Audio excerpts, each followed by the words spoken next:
did a survey coming in here tonight, and I know this is a very smart crowd, so I only have one rather simple question for you. Ready? Now, the folks behind me got a little bit of a hint. Did I send you that memo? No, I didn't. Okay. Here's the question. Are you ready to win for Hillary Clinton on Tuesday?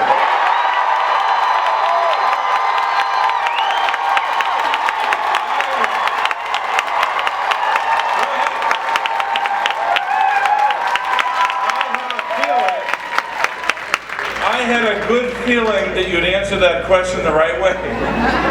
No, I want to say a couple things. Number one, thank you for being here today for Hillary Clinton. So give yourselves a hand.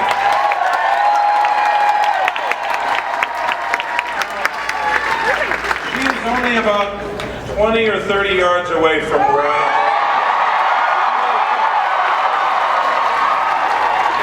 am. At the same time, when she's worried about and focused on and has a plan to raise wages, she's also focused on college debt. How many people in here understand what I'm talking about? It's about the 5th issue in alphabetical order on that website. She has a plan to focus on making sure that we're doing everything possible to reduce the debt burden of students. And I know here tonight we've got a couple of students. If you're a student,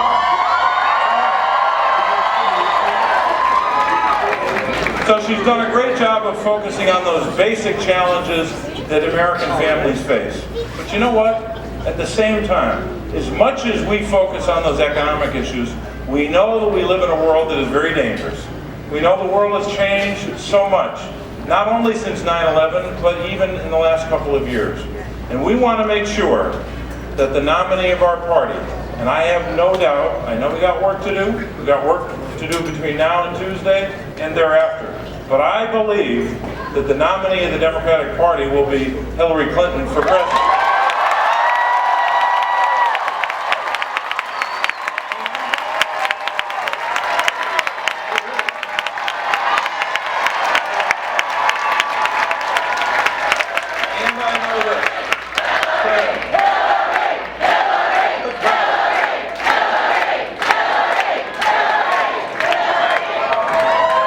We know at the same time that when she goes into that general election, we know that one of the issues is security. I turned 56 this month. In my lifetime, a presidential candidate in either party who was more prepared to lead us into the future on the economy for the middle class and more prepared to deal with a dangerous world. We have that candidate.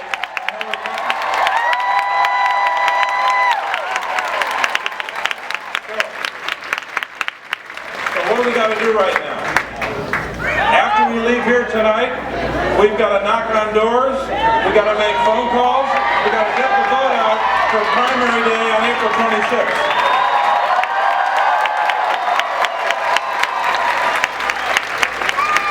And I have no doubt that this crowd is ready to do that. So I'm going to wrap up because I know they want to move to the next part of the program, but I wanted to get to more of those issue papers, right? We could talk about a lot of important issues. But I'm deeply grateful for what you're doing for Hillary Clinton tonight, because I believe in the work that you're doing tonight. To be here, to support her, to work on her behalf, not just tonight, and so many people here have worked for weeks and months on her behalf. And what you do in the next couple of days. I really believe that it's not simply about this campaign. This is what our country needs. We need to make sure that Hillary Clinton is the next president of the United States.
welcome Kenyatta.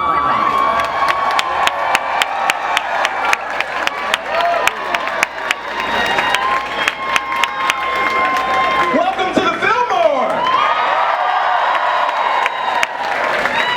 Tonight is a big night. Tonight is a huge night, and not just because of the victory yesterday in New York.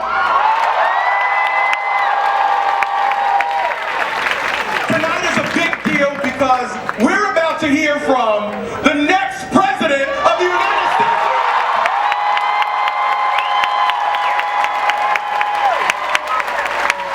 I'm excited that we have Hillary Clinton right here in North Philadelphia.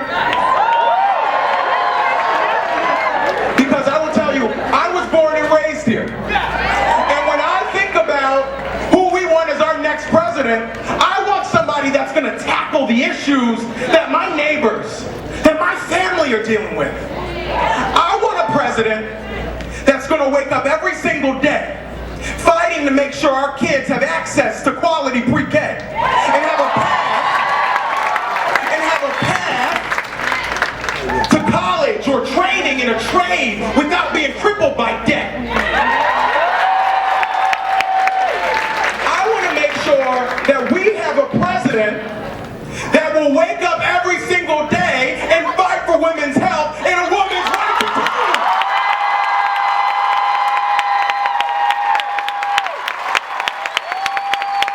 When I think about our next president, I think about somebody who's going to wake up every day and say, what can I do to make sure our country has more good, hard-paying jobs so that people can take care of their families and maybe go on a vacation? When I think about our next president, I think that we need a leader like Hillary Clinton.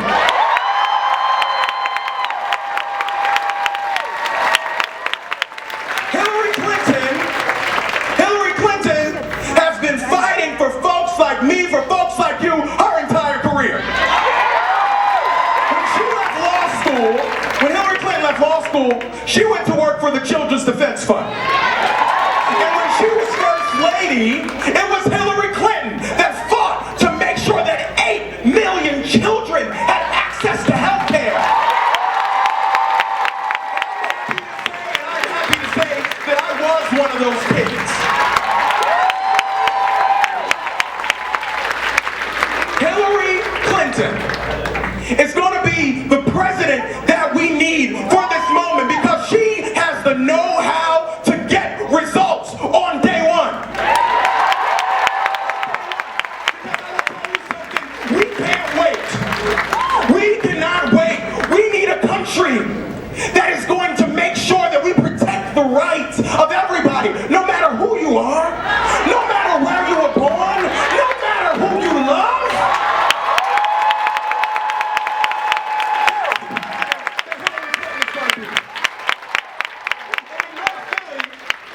We know all too well that we need somebody in the White House that's going to stand up to the gun manufacturers.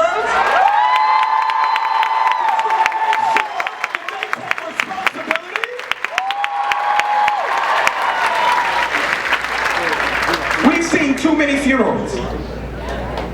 We've walked by too many teddy bear memorials. Hillary Clinton understands that 300,000 deaths a year by guns is unacceptable. Hillary Clinton understands that we can't accept this as the new normal. Hillary Clinton is a fighter for all of us. She's the fighter we need. So if on Tuesday, April 26th, if you get out there, if you make a phone call, if you knock on a door, if you fight for Hillary Clinton for these next few days, she will fight for us in the White House every single day.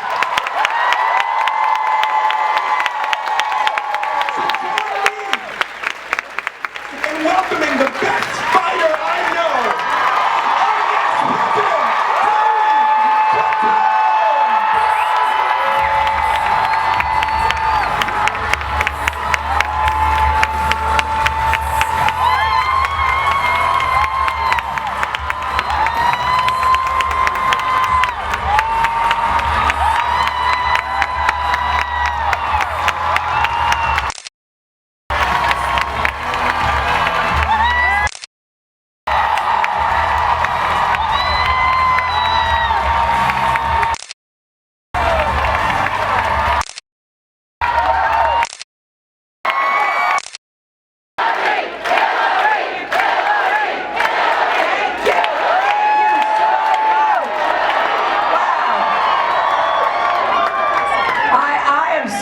happy to be here. Every one of you for coming out. I want to thank Matt. I so appreciated him saying that he benefited from the Children's Health Insurance Program, because that's what I think it should be about, getting results for people, giving people a chance to live up to their own God-given potential. And I am proud to be here with your Senator Bob Casey. I appreciate the chance that I had to work with Senator Casey when we served at the same time in the Senate. I look forward to working with you again, Bob. Thanks for being here and for your support. I also want to thank Congressman Bob Brady, who has also been a terrific partner and such a strong supporter of the people he represents and loves here in Philadelphia. And I want to acknowledge former Mayor Michael Nutter, who is here. And there are state representatives and senators and other elected officials, and I am just so grateful to each and every one of you. We had a really, really good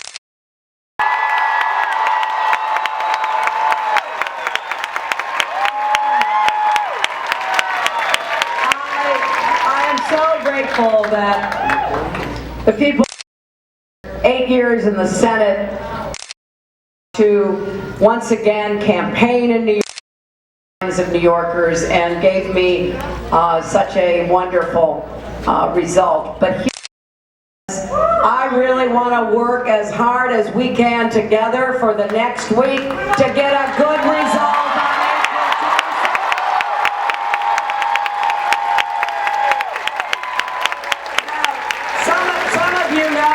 That my late father was from Scranton, and every year of my life until I guess I became an adult, I was in Scranton. I was baptized in Scranton. We spent Christmases, we spent summers outside of Scranton. And my dad went to Penn State, my brother went to Penn State. I've had a lot of wonderful times in Pennsylvania, driving every road you can imagine, seeing so much of this beautiful state, and I am so fortunate that my son-in-law is from Philadelphia, so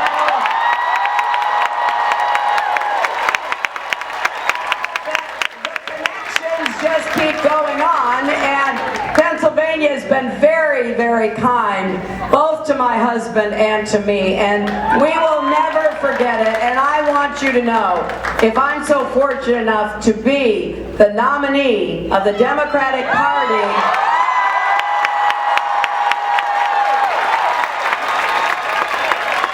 at the convention that Philadelphia is hosting,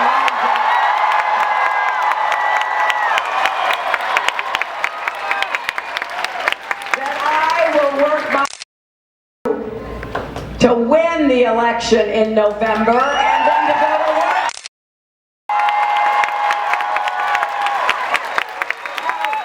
You know, I want you to understand what it is I hope we can do together, because there's work to be done, and it's important work, and it starts with the economy. We need more good jobs with rising incomes for everybody here in Pennsylvania and across America who wants to get ahead and stay ahead through their efforts. And I think it's a fact that you should tell your friends you worry might be thinking about voting on the other side of the aisle.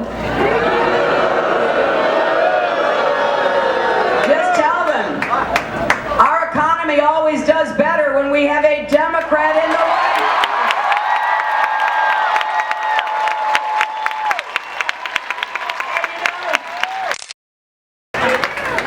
You don't have to go back to ancient history. You can go back to the 1990s. 23 million new jobs. Incomes rose for everybody. And that's the point I want to stress. You know, it's not enough to diagnose the problem. You got to know how to solve the problem. So incomes went up, not for those only at the top, but middle-class families, working families, poor families. The median family income in America went up 17%. The median African-American family income went up 33% in those 8 years.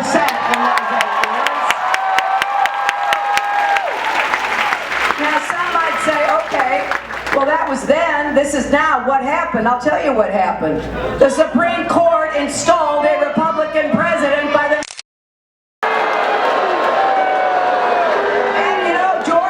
Bush, the same failed policies that we cannot afford to go back to ever again.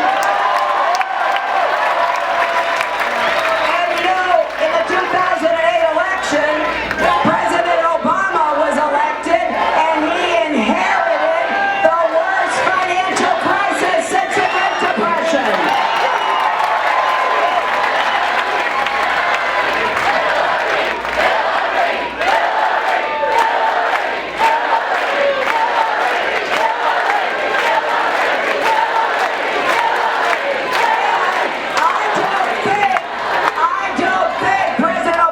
The credit he deserves for taking us out of the debt trap.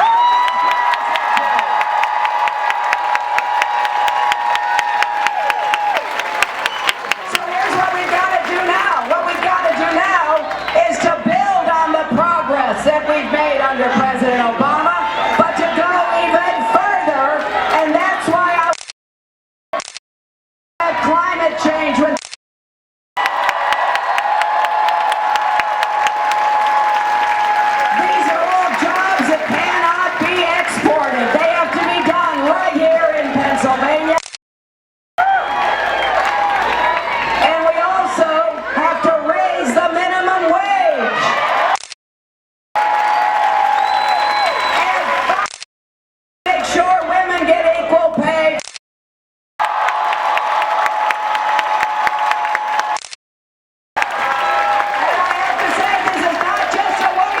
if you have a mother, a wife, a daughter, a sister who is working, if she's not being paid what she is owed, that affects the whole family and it affects the economy.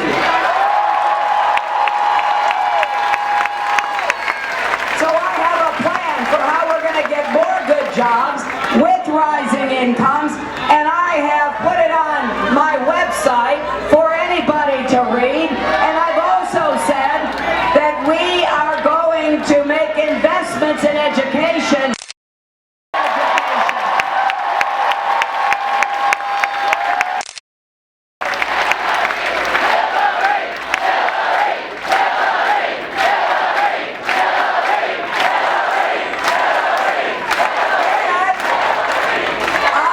I want to be a good partner for America's teachers and educators.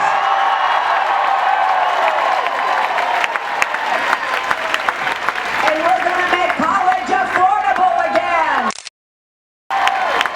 Look, I have a plan that will actually make it for university. And it does not depend, as my opponent's plan depends, on states with Republican governors putting in a third of the money. We're not going to do that. And we're going to pay down the debt of everybody who currently has student debt.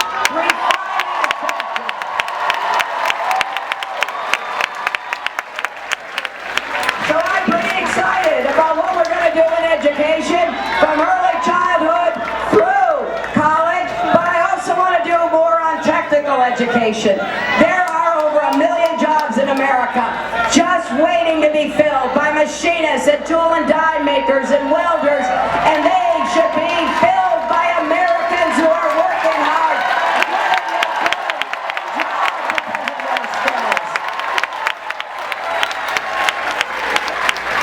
And another way we're going to trying to destroy the American labor movement. Unions help build the middle class of America, and as president, I'm going to defend the right to organize and bargain for good wages and benefits. We're also going to continue the work on the Affordable Care Act. I will defend it. I will work to get the cost.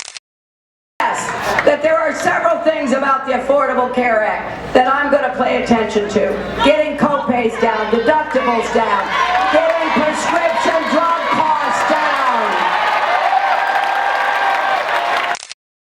Two issues that have not gotten enough attention that I'm going to lead an effort on. Number one, we have got to do more to treat mental health problems.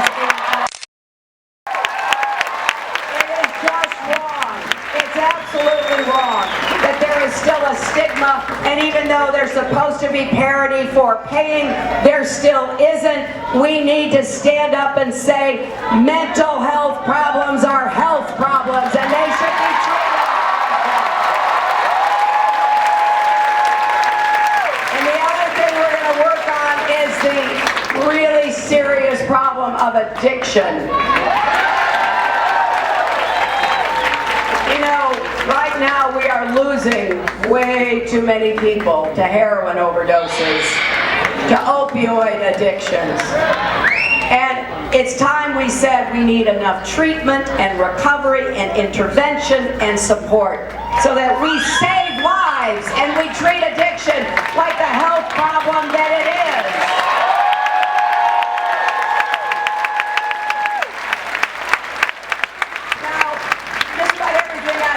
The Republicans either disagree with or they don't talk about. So I want you to pay close attention to them because they are telling you what they want to do to our country. Make no mistake about it.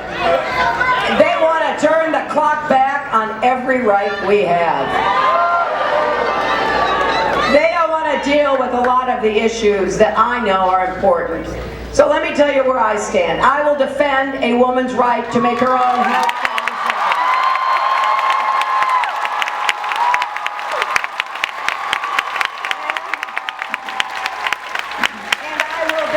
Planned Parenthood against all of them.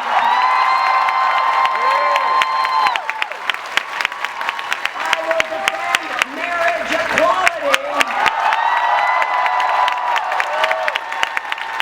and work to end discrimination against the LGBT community. I will defend voting rights that are under attack across America.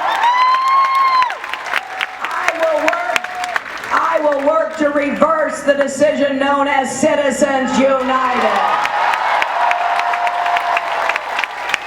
I will continue to work for comprehensive immigration reform with a path to citizenship. I will take a stand in favor of Social Security and against privatization.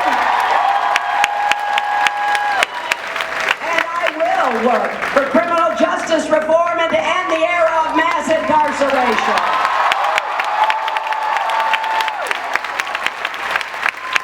And I will take on the gun lobby.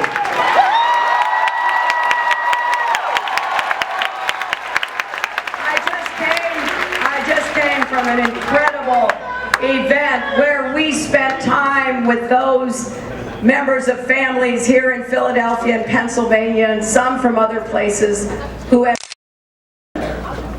to gun violence.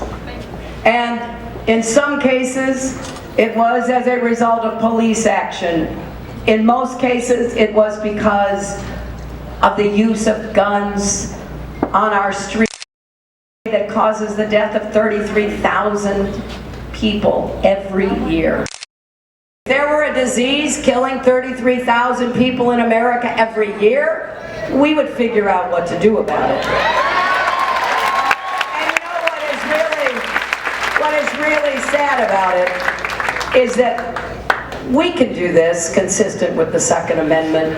It's the gun lobby that tries to keep gun owners all anxious and upset because what's their goal? Their goal is to help sell even more guns to people.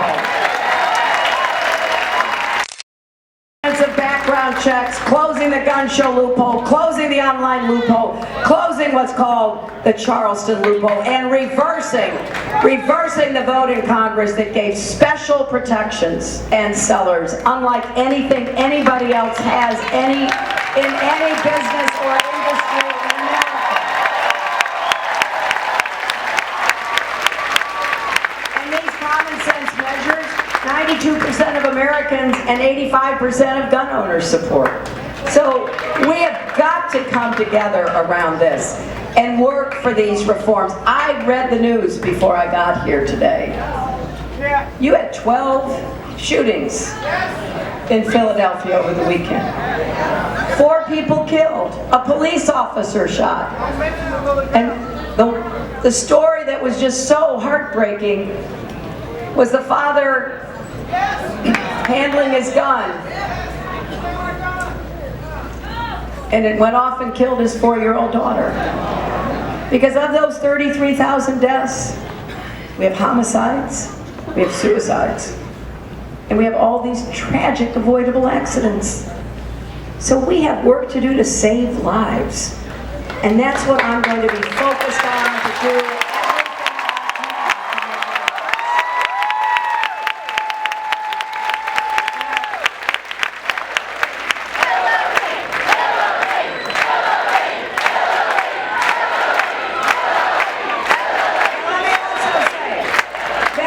When you vote for a president next Tuesday, you're also voting for a commander-in-chief. You're voting for who you believe can keep our country safe, protect Americans, lead the world with our friends and allies, and it's really important that you take that into consideration. And I have to tell you, as somebody who was a senator from New York on 9/11, someone who served as your Secretary of State for 4 years, when I hear Donald Trump and Ted Cruz talk about international issues, I mean, what they say is not only offensive, it's downright dangerous. I mean, when Cruz says things like, oh, let's just pull out of NATO, develop nuclear weapons, I mean, loose cannons have a way of misfiring, and it is very clear that what he is saying is causing a lot of surprise and concern around the world, because when you run for president, it's not only Americans who are listening to what you say. And when he says we're going to bar Muslims from coming to the United States, you know, we have to defeat ISIS and other terrorist networks, and I know in order to do that, we have to have a coalition that includes Muslim majority nations. About creating coalitions, because I put the coalition together in Iran that drove them to the negotiating table to put a lid on that it makes our job so much harder if we're going out trying to convince nations to be part of an active coalition to destroy ISIS if someone running for president is insulting their religion. This is not a free kind of rhetorical flourish. And Ted Cruz talking about religiously profiling American Muslims and having special police patrols to go through Muslim neighborhoods. Let me tell you, after 9/11, we did a lot of things, the NYPD in the lead, elected officials, citizens groups, to keep the city safe. We didn't know what was going to happen next. Reports about what might happen if there could be another attack that was being planned against us. And one of the best ways that the city was defended was by see something suspicious, report it, call the police, call the FBI, call somebody. And thousands of calls came in. Now, thankfully, most of them were false alarms, but a lot of them led to investigations. So you can understand when the commissioner of the department hear what Ted Cruz is saying, they respond. They're not running for anything. They just want people to know what the facts are. So the chief of the department said, well, yeah, I heard what Senator Cruz said about special patrols. I don't know how you would do that, but what would I do with the 1,000 American Muslims who are members of the NYPD?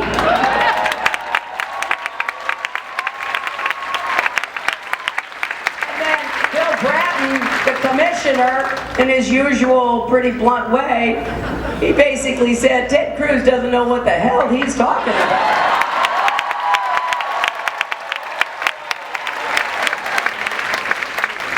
This because it's easy to say these things, and you know, I guess they both get applause in some places when they say it, but it doesn't bear up for a nanosecond under any level of scrutiny about how we're going to keep ourselves safe and we're going to defeat any terrorist network or threat. So please, tell your friends, tell everybody, they've got to think seriously about this. And you know, finally, we have to unify our country. We've got to quit the divisiveness.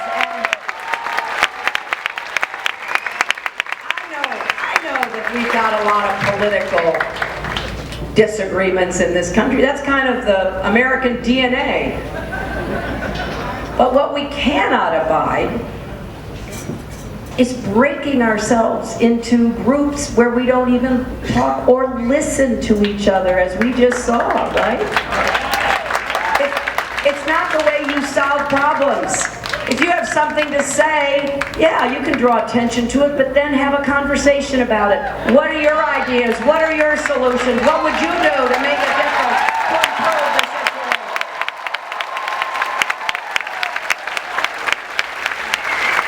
And I want you to know I will go anywhere, anytime to meet with anybody to find common ground. I did it as First Lady. That's how we got the Children's Health Insurance Program that helped millions and millions of kids like Malcolm when he was a child. I had to work with Republicans. I don't think anybody who wants to get something done has any other way forward. That's who you work with. And you try to come up with good ideas, and you just keep doing it every single day. There is no moment in time when it all becomes easy. That is not the kind of government our founders created here in this great city. They understood. In a democracy, you've got to come together. And yes, you do have to compromise, because in a democracy, we don't think anybody does have all the truth.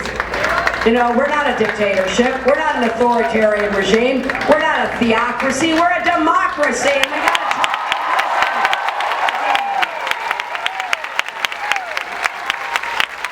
And I am very proud of the fact that when I'm actually in office,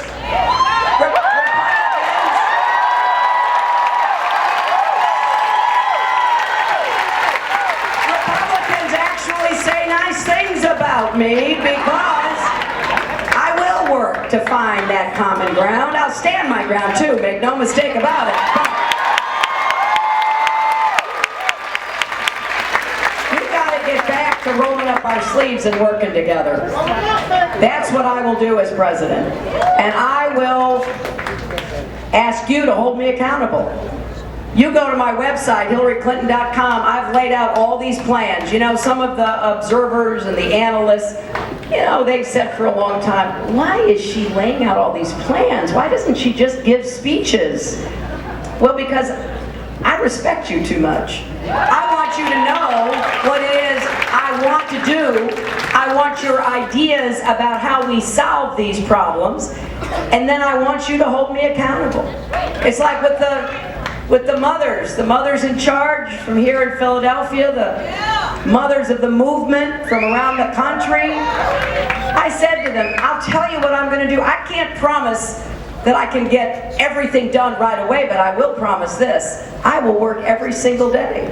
I will do everything I can, and I need your help in order to be successful for our country. So here's what I'm asking. I can't do this unless you help me, and next Tuesday is a great opportunity to start us on the path.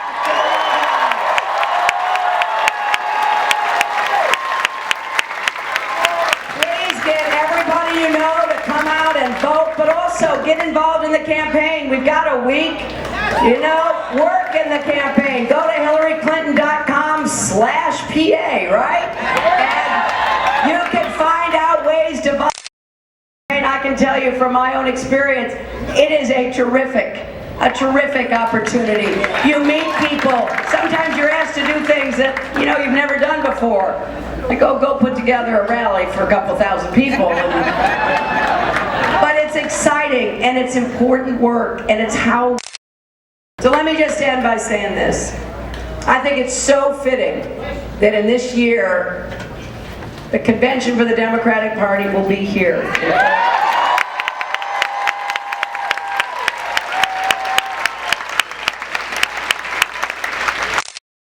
Of the incredible legacy that we all have inherited. To widen the circle of opportunity, to overcome challenges and burdens, but we kept moving forward as a nation. And our best years can still be ahead of us.